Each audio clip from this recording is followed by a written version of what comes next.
the time, I'm going to give her like 5 minutes to just sit down. Mrs. Cabrick, you get to sit down for 5 minutes. And Mrs. Cabrick, breathe. Because you know what, boys and girls? Teachers don't have time to even practically breathe anymore. No, because they work so hard. That's right. Yes, they're working so hard. You made my day. Thank you. You're welcome. Ladies and gentlemen, I'm here today on a very important mission. Mrs. Cabrick, would it be too disturbing, because they have so many wonderful things in front of them, if I just move them over here to this area right here? Okay, just nice and quietly, come on over here and have a seat on the floor. I love how you're doing that. And I'm telling you have procedures for that. Good for you. I want to tell you why I'm here today. Here, come on. Oh, beautiful. Wow. All right. I'm here on a very important mission. You might think I'm an astronaut because I have on an astronaut suit, right? You might have made that inference. And that's a good inference to make. But I'm not really an astronaut. I have a job that I think is even more special than being an astronaut. FBI agent. Oh, that would be really cool, too. Teacher. I am. I'm a teacher. And you know what's so neat about being a teacher? I could be teaching. I know who you are. Did you figure it out? Did you hear that? Mrs. Young's. Oh, she does know. I'm Mrs. You're Mrs. Young's?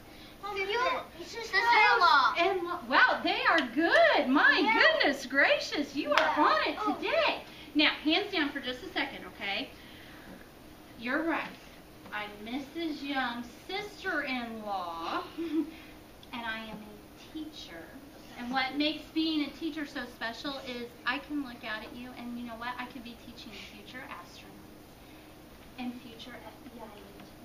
And Mrs. Cabrick looks at you, and she realizes you can be anything you want to be. And that's what makes teaching so special. So I love what I do. But boys and girls, I want to tell you something about the kids that I teach. I teach teenagers, middle school kids. Oh. And you would think by the time they come to me, they could read big books, right? Yeah. But you know what? They're still reading books that, you guys are second graders, right? Mm-hmm. You know what? They're still reading books like this. And that's kind of sad, isn't it? Wait, really? It's like Captain Underpants. I know, you're so smart. And you know, and do you think that's frustrating for the kids? Yeah, it is. And so here's part of my mission. I don't want you to ever, ever, ever give up on reading. Because, oh, I love that. Because you know what? Some of my kids did. They did. When they were in second grade, they were like, oh, it's too hard. I don't want to do it anymore. And so now they're struggling. So promise me thumbs up if you can remember to never give up on reading. Okay, that's mission number 1. Mission number 2, you ready? I was teaching my middle school kids. Everything was going great. We were making predictions and inferences and connections. And these men walked through the door, and they had on business suits and looked very official. And they said, Mrs. Park, we have an announcement to make. We are going to call you the Indiana Teacher of the Year. Oh. And you would think I'd do this. Oh, yeah. Oh, yeah. I'm the Teacher of the Year, right? But you know what, boys and girls? Look at me in my eyes. I didn't do that. In fact, I started to cry a little bit, and here's why. I thought of teachers like Mrs. Cabrick, who work so hard all the time to be sure that you're learning. And I said, you know what, that's not fair. It's not fair for me to get all the attention when teachers like Mrs. Cabrick deserve that too. So I said, okay, I'll take your title, but you have to give me a whole year to go off on a mission, just like an astronaut. And my mission is to celebrate as many teachers as I can.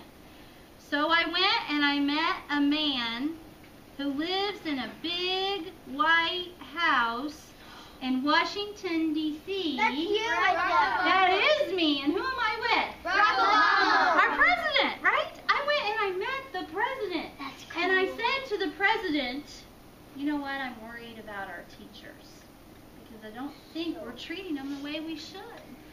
And he agreed with me. But I got back home in Indiana and I thought, you know what, Barack Obama probably isn't going to get to come tell Mrs. Cabrick thank you for everything that she does. So I put on my thinking cap. Oh. It looks like a brain, doesn't it? No, I better keep it. Because then you would have my brain and it would be very confusing, wouldn't it? And you could probably get And then I had it. My brain how it worked because I thought, you know what? I know people, you ready for this? Who are more powerful than the president. Everybody take a deep breath. Barack Obama may not have time to walk through that door. You know what? All of you do, don't you? That gives you power. Can you tell Mrs. Cabrick thank you every single day? Yeah. Let's do it in sign language. Thank you. Try that. Thank you. You can do that. Can you use your gift of words and use your fabulous writing to write her a letter Yeah. with a greeting and maybe even a heading and a closing and tell her thank you? Yeah, you can do that. That gives you power. So let me see your mission muscles now. Show me your mission muscles. Oh, yeah.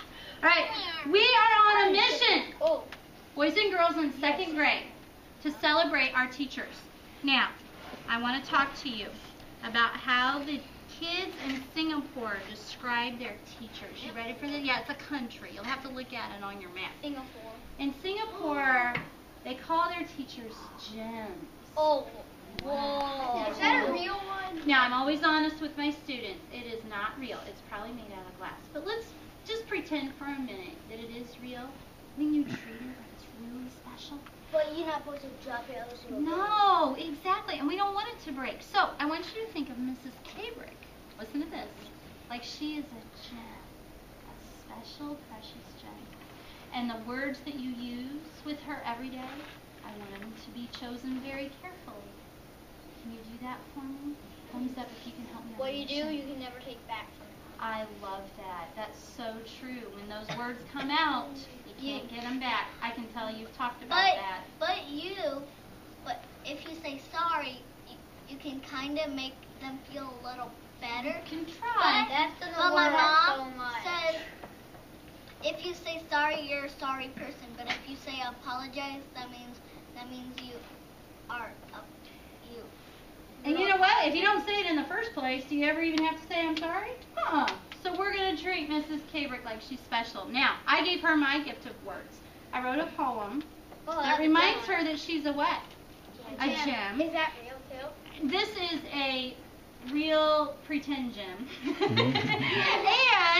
we're going to give her a little button that says Indiana loves teachers like me. Now I need your help. When I present these things to Mrs. Cabrick, I want you to cheer for her because she is a fabulous teacher. Here we go.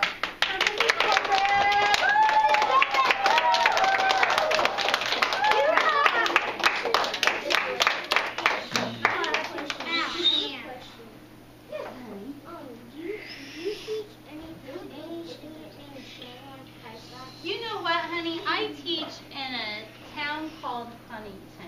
And it took me almost 2 hours to get here today. Wow. So I probably don't teach any of the students that you know. But I love all students. Now, show me your mission muscles. Show me. All right, help me on my mission. How are you going to treat Mrs. Cabrick every day like she's good?